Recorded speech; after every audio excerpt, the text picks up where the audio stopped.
Hello to those already joining. We'll just give it some time for everyone to join the webinar before we begin.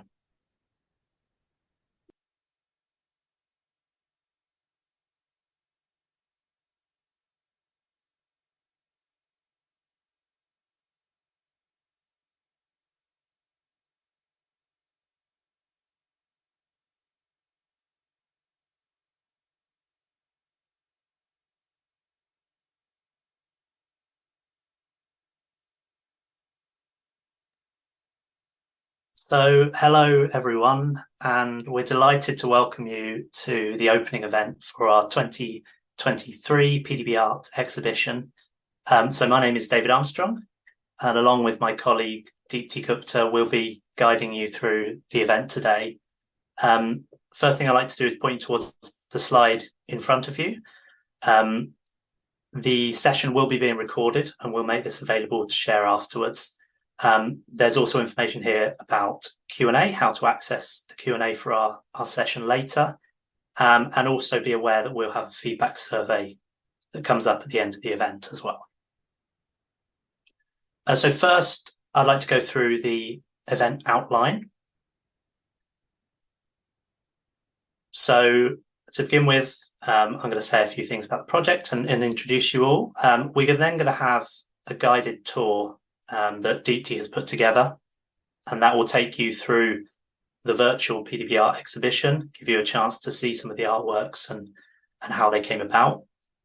Then we're delighted to have Dr. Brady Johnston join us to give a talk about some of the work he does on visualization of molecules. We've then got another video put together by some teachers and students that are involved in the project. You'll then have some opportunity to ask questions for Brady, and he will answer those in our Q&A session. Finally, Deepti will announce some prizes and a few thank yous and final roundup before we end the event at 6 o'clock UK time. So firstly, I'd just like to ask Ajay to share a poll, and this is to find out how much you as attendees know about the project. So hopefully this will pop up and you can vote in the poll to see how many of you have heard of PDB Art before. So it looks like quite an even split at the moment. So many of you have heard of PDB Art, many of you haven't. So for those who aren't aware of PDB Art, we're now in our 8th year. We started with a single student, and we now have hundreds of students participating each year. And what the project does is it tries to introduce students to the world of protein structure through the creation of artworks in their school lesson. So I could talk to you lots about the project, but I think the best way to explain it is to show you. So the first thing we're going to have in this event is our guided tour of the virtual PDB Art Exhibition that Deepti has put together. So once we're ready, we'll just share that guided tour and you'll hear a bit more about the project this year, some of the artworks that have been put together.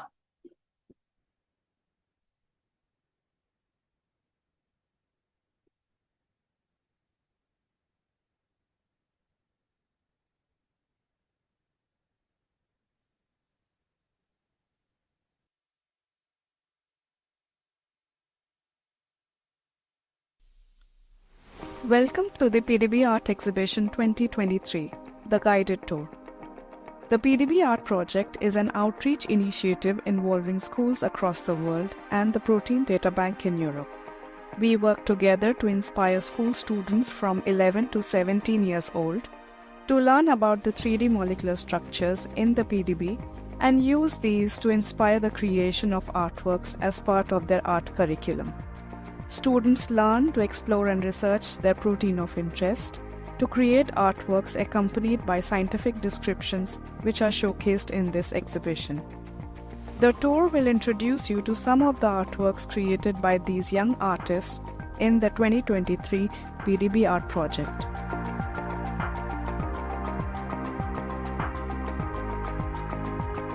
Year 9 students from Leaventhorpe School studied protein machines as part of their art classes. The students chose example protein complexes that act upon DNA, such as DNA helicase and zip kinase. The resulting artworks depict both protein and DNA, while also incorporating the human form as though it is part of the functioning machine.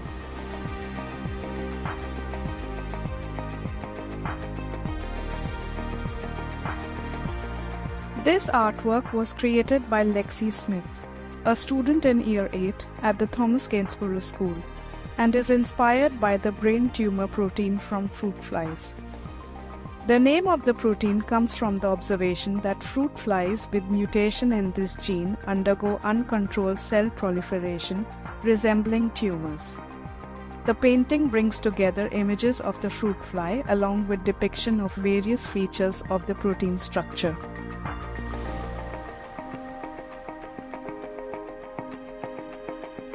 Plastic pollution is a significant issue in today's society, causing harm to many creatures and ecosystems.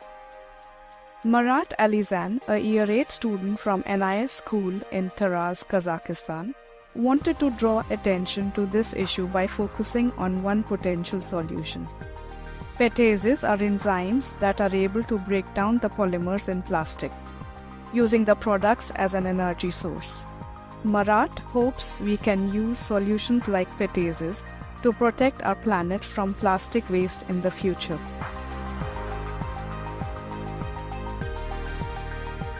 These striking snake artworks were created by students from Stephen Peirce Foundation in Cambridge. Their curiosity was sparked by the paradoxical nature of snake venoms, extraordinarily dangerous yet remarkably efficacious. This fascination led them to delve into the intricate world of proteins found in their venom. On the left, Grace Arthur got inspiration from brown tree snake that has infamously invaded Guam, impacting local bird population as it produces a neurotoxin called iriditoxin. On the right, Katie Wong chose snake venom metalloproteinases that have the ability to immobilize or even kill organisms in only a single drop of venom. These artworks were created by a combination of acrylic painting, drawing, and stippling, depicting both the venomous snake and the protein that makes it so deadly.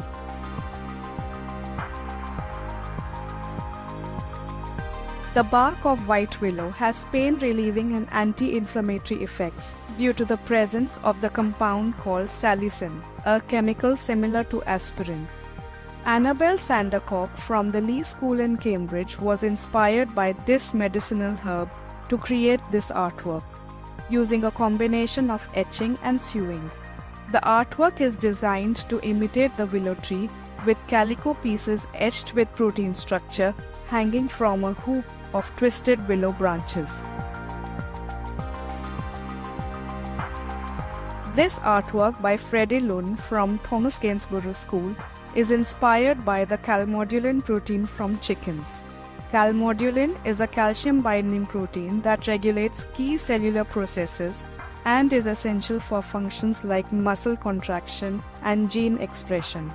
Freddie decided to create a collage of images of the protein structure, but being a fan of chickens, ensured that the focal point of the artwork was a drawing of the animal itself. Here, Mirsami and Timur from NIS school in Kazakhstan were keen to learn more about 3D printing.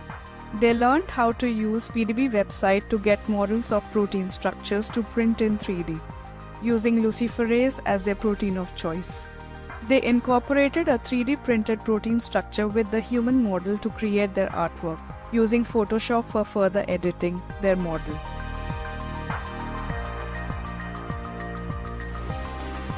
This striking artwork of a snow leopard was created by Sabina, a Year 10 student from NIS school in Kazakhstan. The snow leopard native to Kazakhstan is strong, fast and agile, yet is able to continue high levels of movement over long periods without breaks. This is possible all thanks to the presence of myoglobin in snow leopards' muscles, acting as an oxygen store to enable generation of strength and energy whenever it is required. The drawing depicts not only the snow leopard, but also the muscles that create motion, the myoglobin protein structure that stores the oxygen, and the underlying amino acid sequence that determines the myoglobin structure.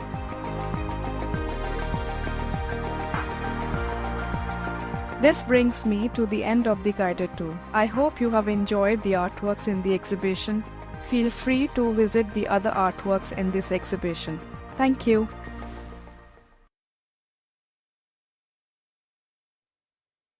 Excellent. Thank you, Deepti, for putting together the guided tour. Hopefully that's given everyone a good idea of what the project involves and some of the fantastic artwork that are created through the project. So we're going to shift a bit more from the art to the visual of the science now. And so, again, I'd just like Ajay to share the next poll, which is around how often you look at protein structures. Just interested to see how many of you view these regularly. Those of you who might be from a structural biology background, or those of you from slightly different areas of science. So looking at it, there's plenty of you who are regular viewers of protein structures, but there are certainly a few people who are not used to looking at protein structures. Well, even for those who are used to viewing protein structures, our speaker today might introduce you to a new way of viewing them. So we're delighted to welcome Dr. Brady Johnston from the University of Western Australia in Perth, especially considering it's quite late at night in Perth compared to here in the UK. So we're very grateful for him staying up to join us. So Brady works as a structural biology researcher, but he's also been working on developing methods to support visualizing molecules like proteins, protein structures, and their complexes, and to try and find ways to visualize very, very complex data in a way that makes it accessible for the public, for people around the world. So I will now pass you over to Brady to share more.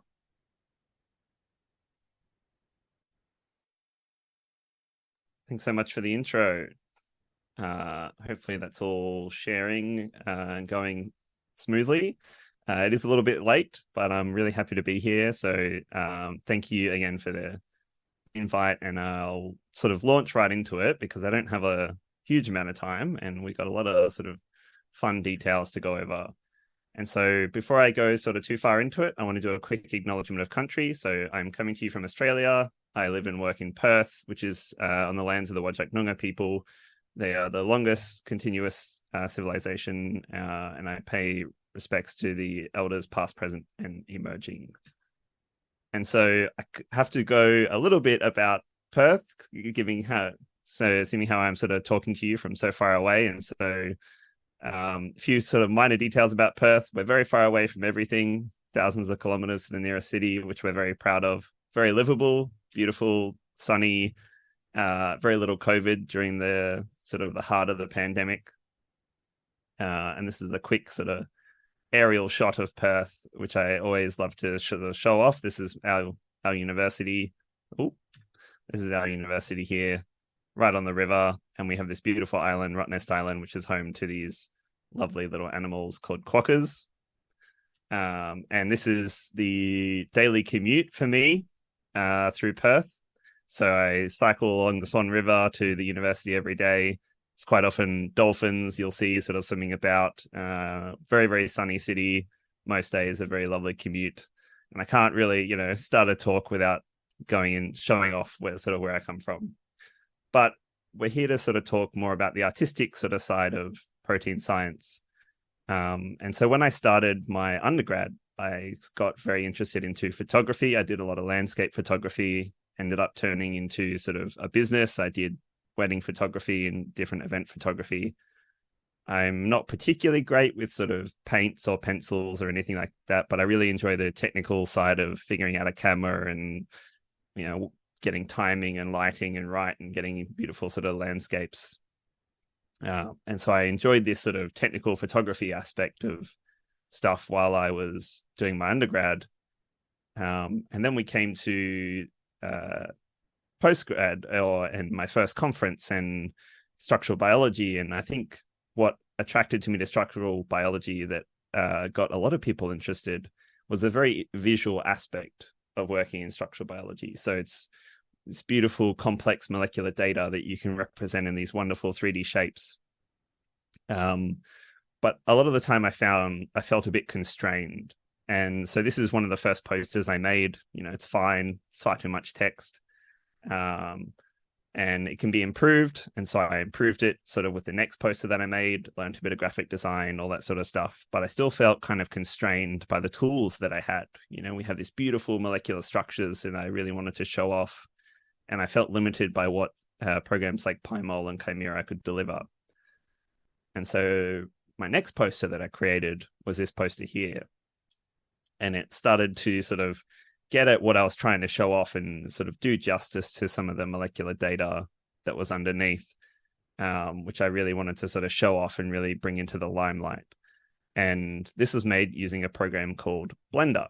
And so it was very effective, crowd of people, lots of people talking to me about my science. But a lot of questions that I was getting was, how did you make this figure? And so this figure was created with a program called Blender. If you're unfamiliar with it, it is a 3D modeling and animation program. It is 100% free and open source, a great success story in open source software. And it's used in films, TV shows, video games to make all sorts of different assets. And so it's a very powerful 3D modeling and animation suite. But the question is, okay, you have this fabulous animation software that we can use. Can we use it for things like proteins and this sort of molecular visualization? And how do we get our proteins into Blender? And so we won't get too much into the nitty gritty. I don't want to get bogged down into the details. It's not a technical talk, but if you have been doing these sort of artworks, I'm absolutely loving all of the artworks on display. There's a lot more talented artists than me, I think, on display in the artwork, but the sort of underlying data that creates these protein structures that we use in our artworks and our animations looks a bit like this. It's tabular, kind of looks like an Excel spreadsheet. We've got columns for different bits of information. And importantly, we have sort of some columns that say, okay, here are the locations of the atoms. Here are the locations of the atoms in XYZ space. I think I just knocked my microphone. Hopefully that's gone back to normal. And programs like PyMol take this sort of 3D information, turn it into a 3D model through different layers of translation, and we can export that sort of information into a program like Blender. It works quite well, but it's unfortunately I can even use a laser pointer. We can export it. It works quite well, but it's a one-directional process. Blender doesn't know where this model came from. It's the same as 3D model as something like a chair or a car. So if we wanted to do any sort of particular animations, we can't work like that. But it works pretty well. And this is the way myself and a lot of people worked for many years. As an example, the bacterial flagella motor. This is an animation I created back in 2020. You can take the structures, you can export it, and you can import it into Blender, and you get your nice lighting and your nice sort of 3D effects. And so while the results are nice, the compute time is quite high. So it's a lot of data to process. And importantly, connections to underlying data is lost. But, this is how I worked, and this is how a lot of people worked for a long time. And after the poster, after this animation, I actually started a YouTube channel to sort of share what was at the time quite a complex program to use, so Blender, and to teach people other scientists, other structural biologists, how to use Blender to sort of create some of these animations. And so this was, a lockdown project back when I had a beard.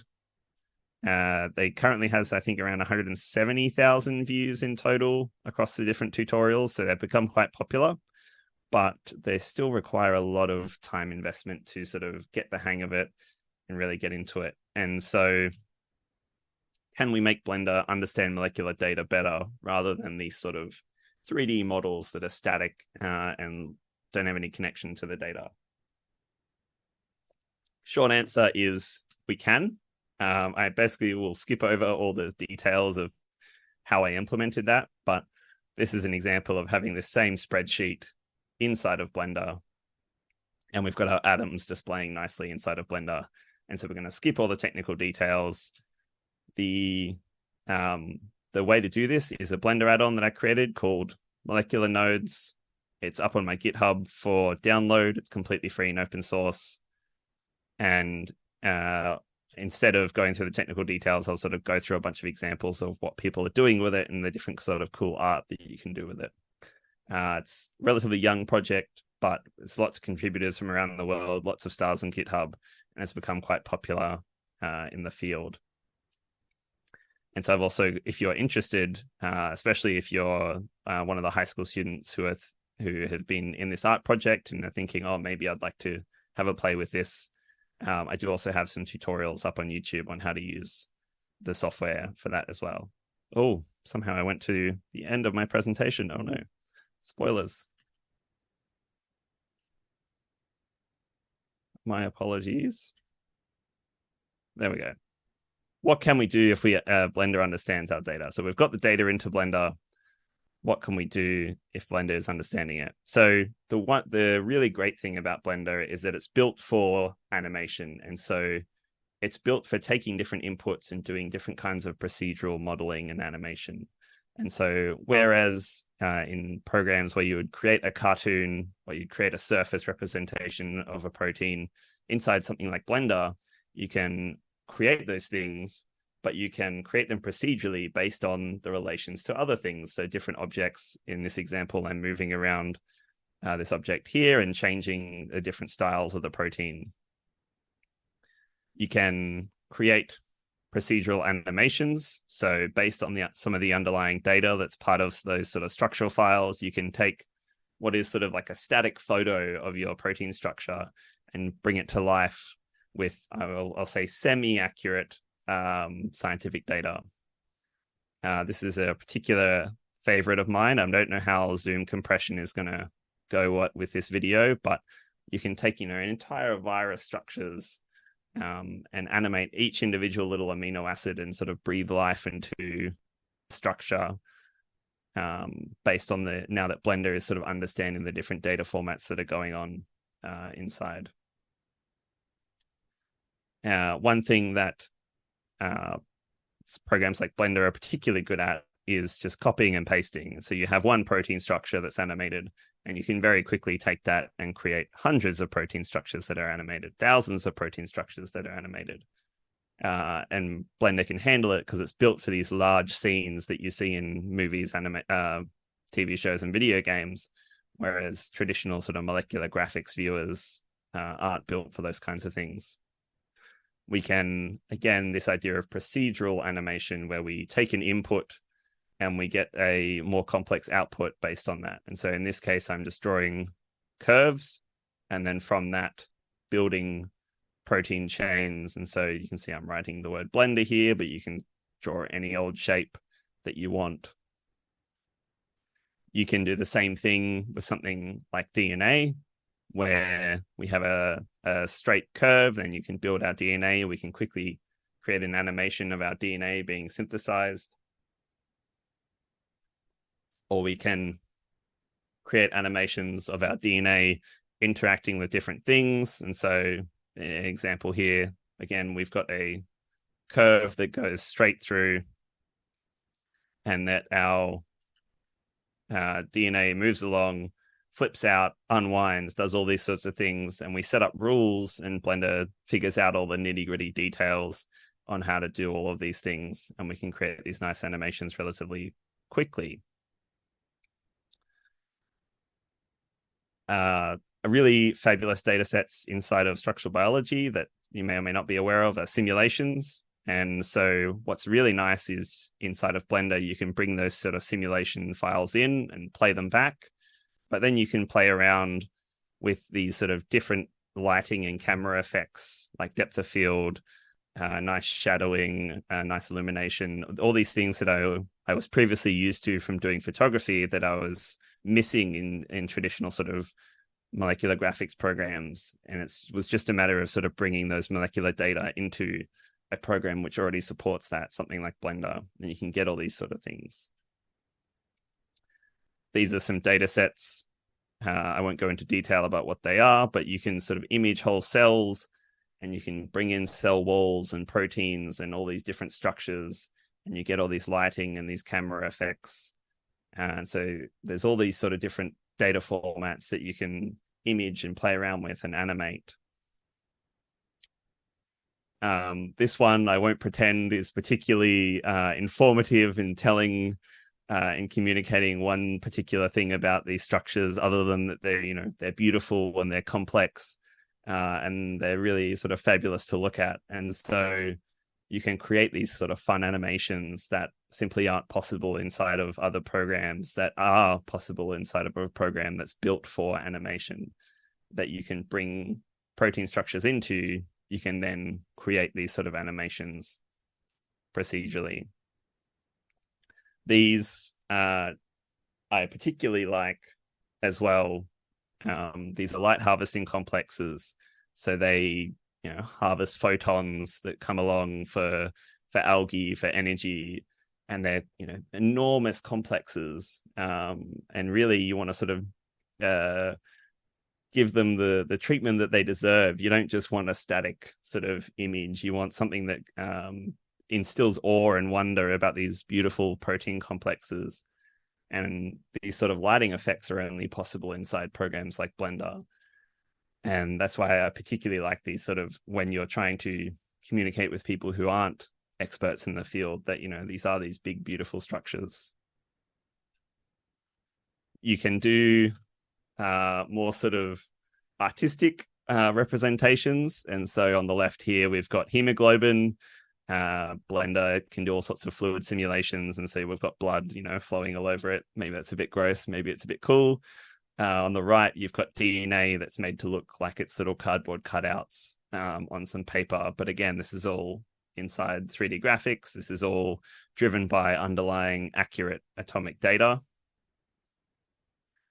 We can take the same sort of protein structure and render it in different ways. And so this is the same protein structure, animated the same, but you just apply different filters on top.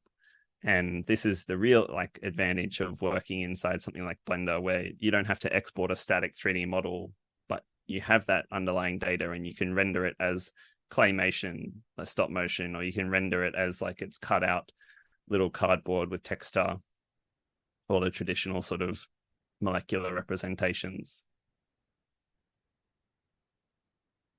Some YouTube channels that have been using the add-on. So I'll show a bunch of more examples in a minute, but some particular ones that I'm particularly proud of are several YouTube channels and different animation studios have started using the add-on for themselves.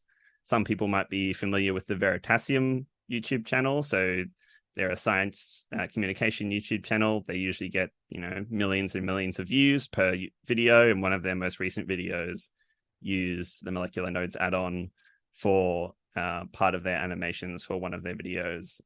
Here's some other sort of example videos of different YouTube channels, different research groups who are using it for different animations.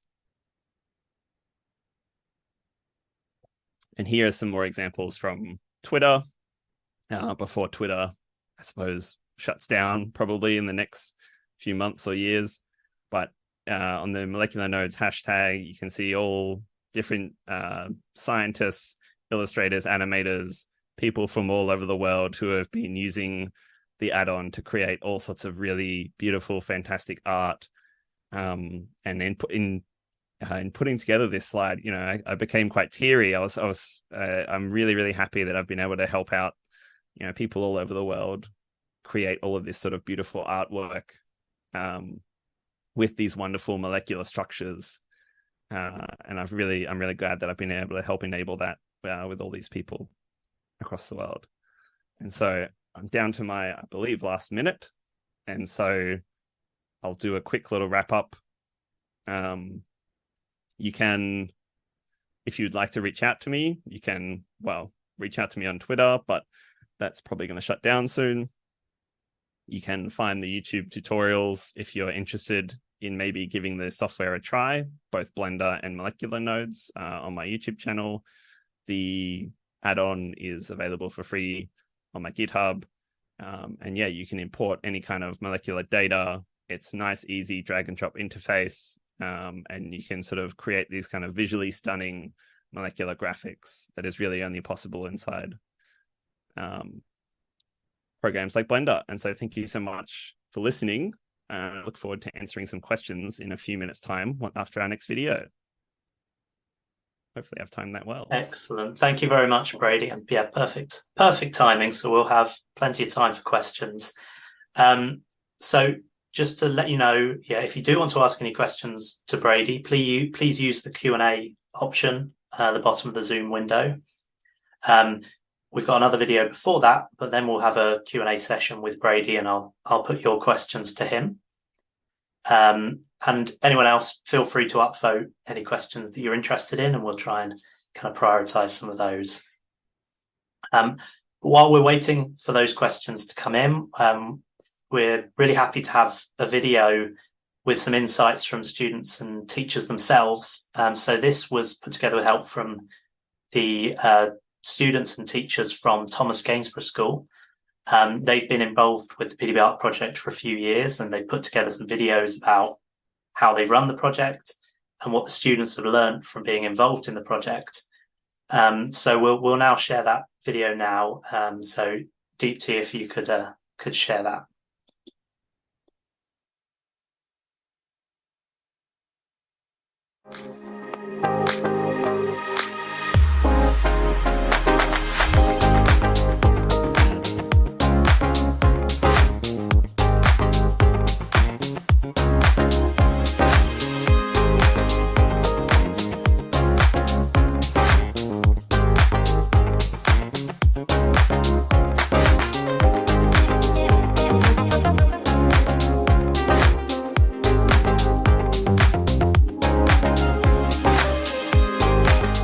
The Protein Art project is something we've been involved in for about 3 years. It's a joint project between the science and the art teams, and it's a collaborative project with the Protein Data Bank in Europe to produce pieces of artwork based around the structure and the functions of different proteins. Proteins make up every living thing. They are big polymer molecules. There's around 2,000 of them in the human body and in various other organisms, all playing different roles within our cells, and they are the building blocks of life. I love the link between art and science, the ability to be cross-curricular with something that would on paper be so different from science in terms of what art feels like. We've liaised with the science team and discussed our schemes of work and how we're going to deliver certain topics and how we would teach them and knit together both of the subjects. Although there are massive opportunities in the world of work for artists, they're usually connected to some other form of business, whether it be advertising, whether it be hospitality, whether it be film. In this case, working to a brief set by an external agency who works in life sciences. And from the science perspective, the ability to look at something as fundamental as proteins and explore it in a completely creative way is quite illuminating for the students. Initially we started it off with the STEM students, and we found that it was really popular, and that was about 90 students. With that success, we've then rolled it out to the rest of the Year 8, and that will be about 233 students. We've also offered it to Key Stage 5 with Years 12 and 13 who wanted to get involved when they saw the quality of the work and the subjects that we were doing. It's about confidence in fact in getting involved. It's about that positivity that we value their work and so will other people. And it's just about not being afraid to say, I'm good at something, or I want to put myself forward for something. And that's really important to us, that all students feel and understand that they are good at something, and we recognise that. We teach the Year 7 students about cells, which are made of proteins. We then deliver a bespoke lesson that shows them the shape of proteins and how they're derived in the scientific manner. And they then can apply the interesting and intricate shapes to their artwork.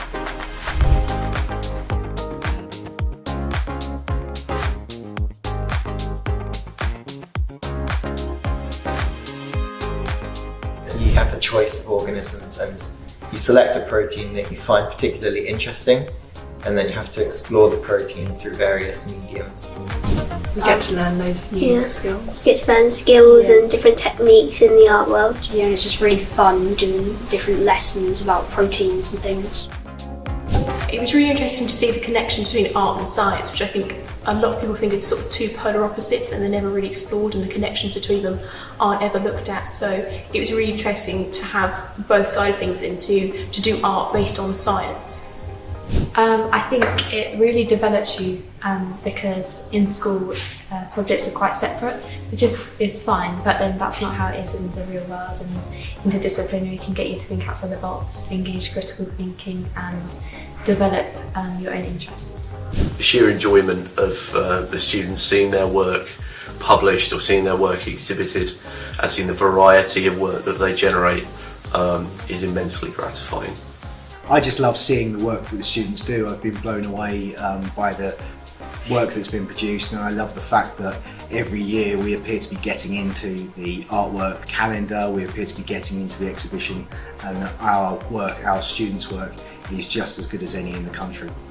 Because I think there are so many careers out there that young people don't realise. It's also about understanding that the importance of arts. Unlike many schools, we haven't narrowed our curriculum because we passionately believe in the importance of the arts, and you can be a creative, talented person but also be a scientist as well.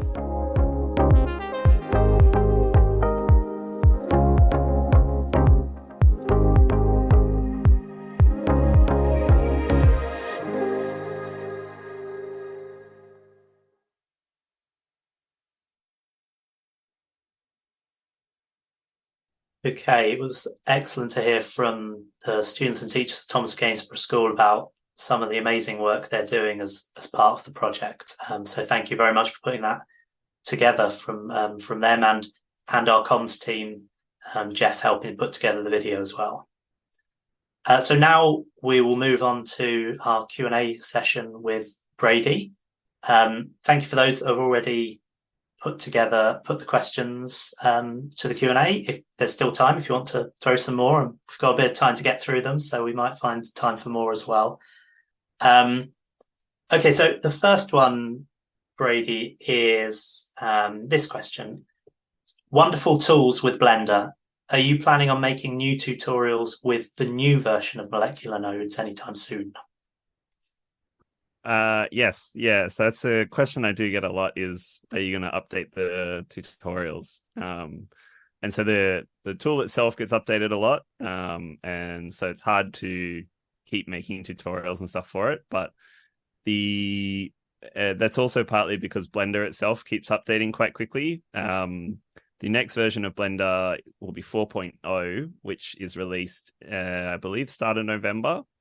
And that's where I'm sort of aiming to have a bunch more tutorials released around that time, because there'll be a bunch of stuff changing in Blender and there'll be a bunch of stuff changing in Molecular Nodes. And so I don't want to make a bunch of tutorials now, which will then be outdated in a month or two time. So hopefully in a couple of months, there'll be a bunch of new ones. There is, I have gone through and updated a bunch of documentation on the documentation website. So hopefully that can sort of help people out a little bit.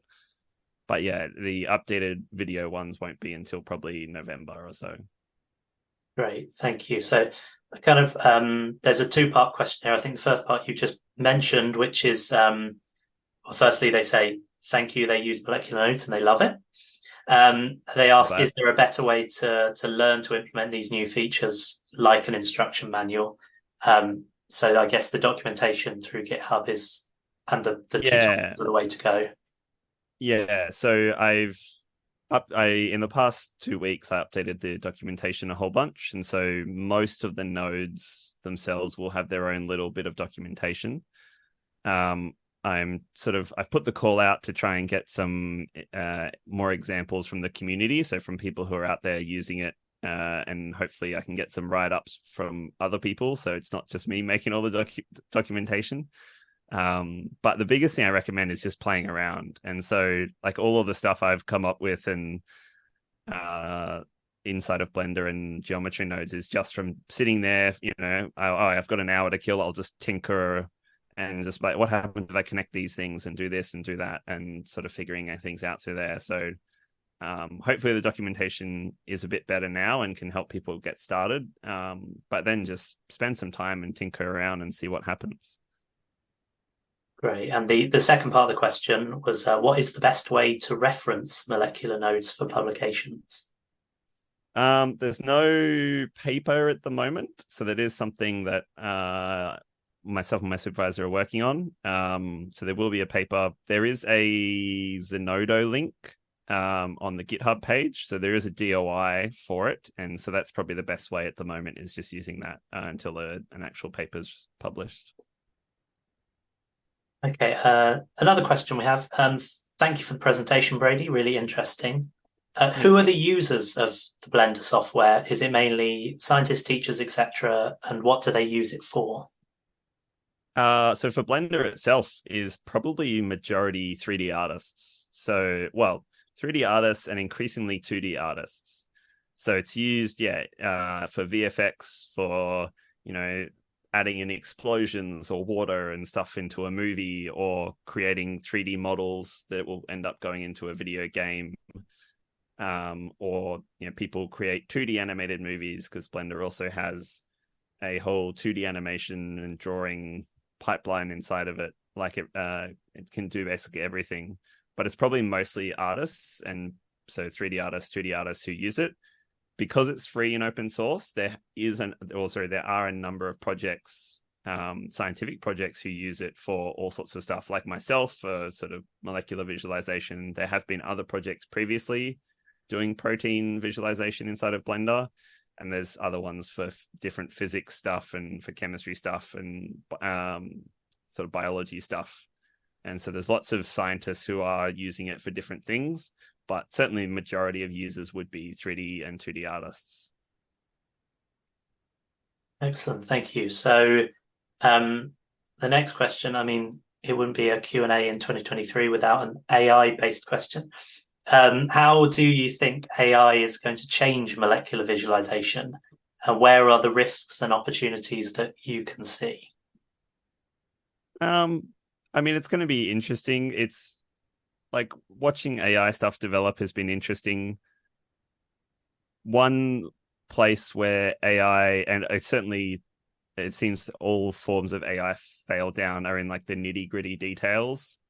And so, in text generation with ChatGPT, it'll, write a perfectly worded sentence, but it will just get, an actually important detail completely wrong. And in generated artwork, it'll render a, beautiful person, but they'll have 7 fingers instead of 5 or 4. And so it's these places where the nitty-gritty detail is wrong, is where sort of AI falls down. And like molecular visualization is nothing but nitty-gritty details. And so I think that's somewhere where like AI will struggle a lot for quite a while, until these sort of hallucination problems are figured out. And so I think certainly, 1, because it struggles with details, but 2, because there's just not a lot of training data out there. There's not a lot of molecular visualization. Certainly, AlphaFold helps enormously when you're trying to make an animation about a protein where there isn't necessarily a solved structure or a whole solved structure. And so AI is useful, and certainly in those aspects, but for the actually rendering images, I think it's slightly less useful at the moment. Yeah, I think AI isn't coming for molecular visualizations quite yet. Yeah, Great.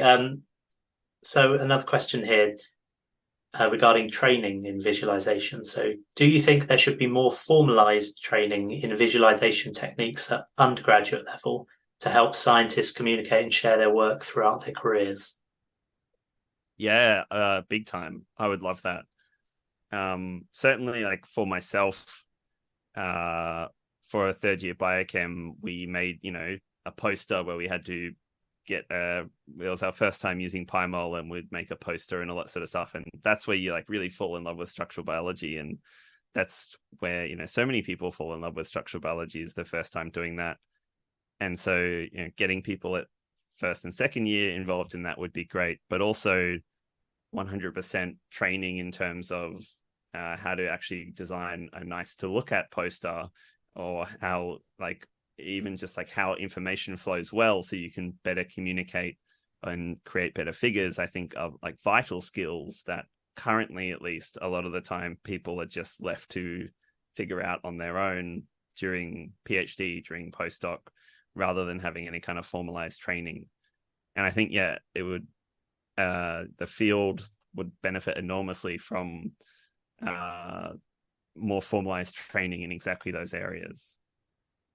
Yeah, I certainly know going to conferences and scanning through the posters, there's a lot of scope for some improved visualization, and like you say, when you display really nice visualizations, you get interest because it works. Yeah. People's eye. Okay, so another question from the Q&A. Brady, I love what you've done. Great presentation. Is there a resource where Blender visualizations of proteins can be downloaded and used for presentations? Oh, no, or not really at the moment. It's on my list of things to do. Is at the moment, certainly for myself, I'll make an animation and then I might share it on Twitter or whatever, and then it just lives on my hard drive.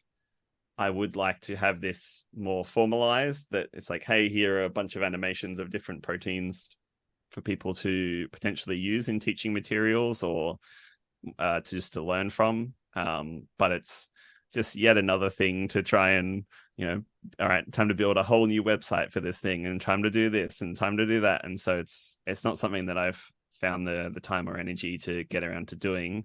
I welcome if there's an interested party out there who wants to try and coordinate such a thing, because there's certainly a lot of very talented scientists who are making cool animations of different macromolecular stuff, who I'm sure would donate videos and images to such a thing.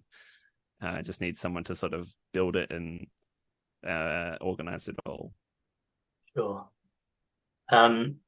Okay, so another question here. Brady, molecular nodes is great. What additional features would you like to see come to molecular nodes in the future? And what are some of the ways we can contribute to the project? Oh, excellent question. One, where I would like to see it go next would be having some, I'm going to say, quote unquote, simulation ability, where currently you can import molecular dynamic simulations, but if you don't have any simulation data, then it would be nice to have a domain that's connected by a linker to actually float around a bit easier. And that's becoming more possible as Blender adds some simulation capabilities, but sort of at the moment having to sort of build out your own simulation framework is difficult. And as for how people could contribute, certainly if you know any Python, I'm open to any and all feature proposals or pull requests. If you want to open an issue or discuss something on the GitHub page, I highly encourage it. Without Python skills, it becomes a bit more difficult, but if you do find yourself getting quite good at using nodes and geometry nodes in general, then if you come up with a node that's particularly good, then please share it with me and I can add it in. Or if you have a particular data set that's, hey, in our field, in this subfield, we generate this particular data set. Would it be cool if Molecular Notes can load that? Then that's a way to contribute as well, is to making it sort of more accessible and more able to open different data sets. But also, if you find yourself using it and you want to maybe write some documentation or some tutorials to help others learn it as well, that would also be really, really useful. Excellent. Thank you very much. We'll have one more live question, and then perhaps any other questions. Maybe Brady can have a look through the Q&A, or we can follow up on Twitter before its demise. So the last question would be, how do you feel that the way we visualize scientific data has changed over time, and how can you see it changing in the future? Great question. So I mean, in reading sort of really old papers, the first protein structures, creating these kind of 3D models, and then moving into sort of displays where you would have actual 3D, and then it sort of turned into, okay, well, everyone has a regular computer screen, and it's sort of flattened out. And we're now moving sort of back into proper 3D, where you have VR and you have AR, and you have more advanced rendering techniques with programs like Blender, where you can sort of render nicer lighting and your brain can sort of understand the 3D a bit more. And so we're moving more, I think, more into the 3D and more into the, I suppose, flashier graphics, which I think is mostly positive. It's the same thing with, if you go into something like Pymol or Chimera, if you just turn all the shadows on, then it becomes very busy very quickly. And so it's certainly, it's good to practice some restraint, and adding more 3D and more lights and more this isn't always the best. But certainly I think, moving towards cleaner and sort of nicer color schemes, representations, more accessible color schemes and representations, I think is really important. And I think it's a way that a lot of data viz is certainly going at the moment. Yeah. Great. Well, thank you very much for joining us, for your wonderful presentation, and for answering all the questions. It's been great to have you, and we can let you go back to sleep now. Yes, thank you. So the final part of the program is to wrap things up. So I'm going to pass over here to my colleague Deepti, who's going to share the slides and talk you through these. And just to say, Deepti is the person who runs the project from PDBe's side. So, all of the work that is involved in getting this project through every year is down to a lot of hard work from her. So thank you again for another successful year, Deepti. And excitingly, I think now we have some awards to present as well. So I will hand over to you, Deepti. Thank you, Dave. I love running the project, and every year I think I am blown away by the amount of artwork we receive, plus also the quality and what students have learned with the process of running this project. So it is a wonderful opportunity for me as well to get in touch with the schools and the students. So, all right. So coming to the exciting part, the next exciting part, I should say. We ran the competition for the best artwork for this year, and we have two categories to present: under 16 years and over 16 years of students. And this year we did a poll which was open to public via our social media channels. And okay, let's start. So the best artwork for under 16 this year, with 18 votes, goes to Liv Bethel. She created the artwork based on protein machines, and she's a year 9 student in Leaventhorpe School in UK in Sawbridgeworth.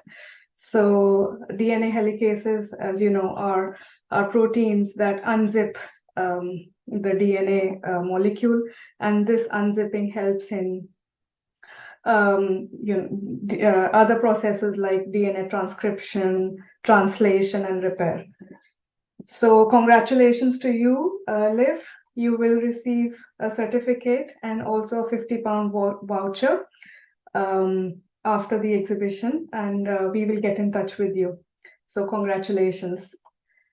To give the next category in over 16 years, the prize winner for this year with 139 votes is from a student from NIS school in Kazakhstan, Aisha Nurmuhambedsky. I hope I say your name properly.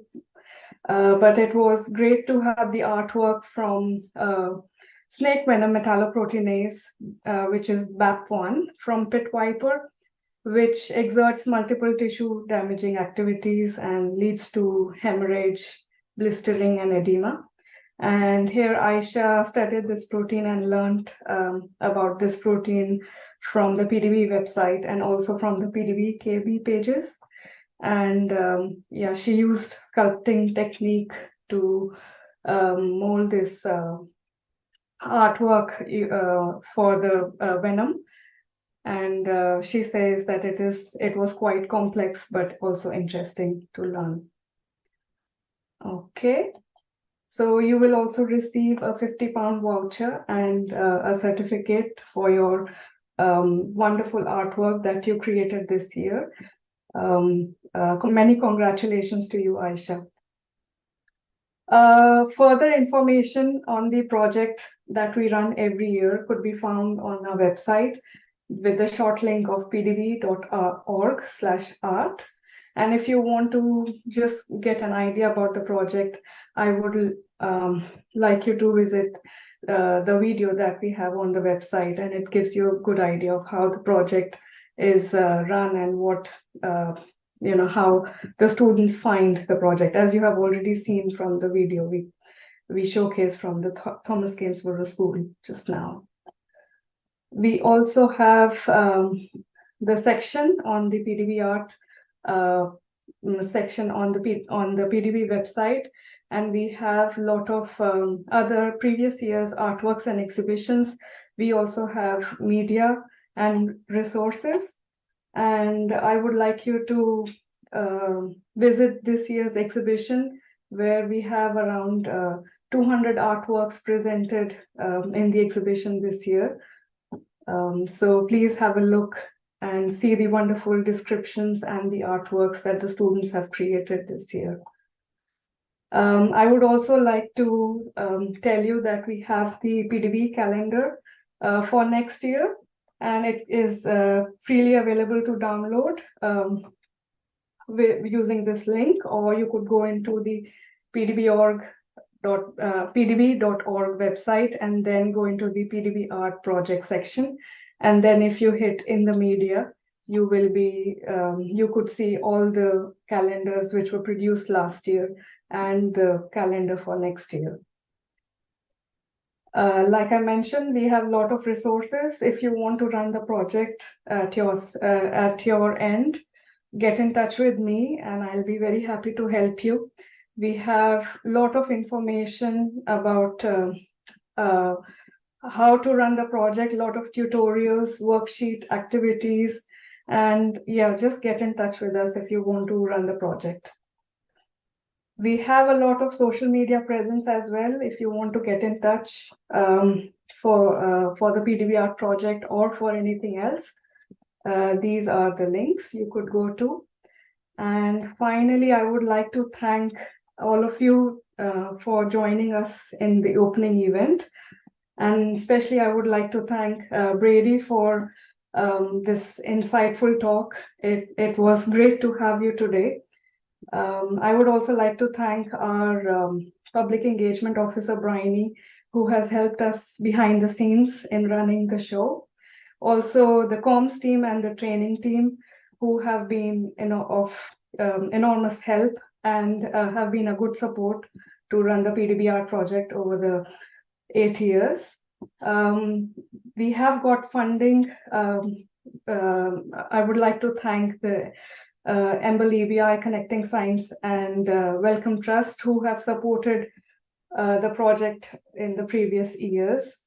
And the schools, we have 10 schools on the PDB Art project, and who have all taken on the challenge to run the project at their end and have given great contributions in terms of the artworks that have been produced and the learning that they have shared along with us in teaching art and science together in a different way. So thank you to the students. You have done an amazing job in creating these wonderful artworks. So thank you so much for all your contributions. In the end, I would like you to use this QR code if you want to see the exhibition. You can just scan, and we would the webinar will end in a minute. You will be left with a survey, so please help us fill up this survey with your opinions and your feedback that matter to us, and share your thoughts on the social media with the hashtag PDB Art. Thank you so much for joining us today. Thank you. Hope you enjoyed the event.